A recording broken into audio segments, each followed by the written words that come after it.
The White House National Security Council has confirmed that the U.S. military shot down another high-altitude object. We don't know a lot about the object at this time. It was smaller, though, according to fighter jet pilots as they were cruising around the object as it was just on the southern fringes of the Arctic Ocean coming over U.S. airspace.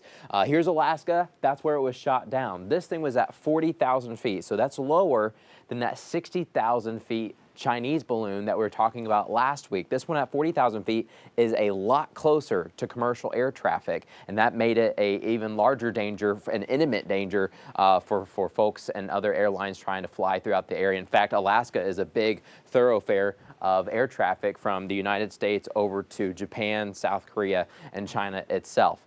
So where did it land?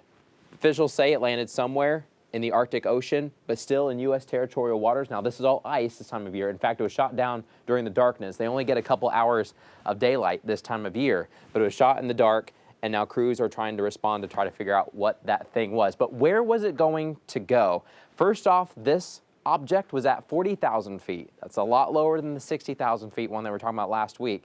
But the current jet stream would have taken it mainly farther east, a little bit farther south, maybe towards the Hudson Bay area of Canada, but it would have stayed in Canadian airspace. You can see in the northern provinces, we've got three possible trajectories, kind of like a spaghetti plot when you're looking at a hurricane, but this time we're measuring about 40,000 feet, taking an air parcel and measuring it over the next 96 hours or the next 4 days.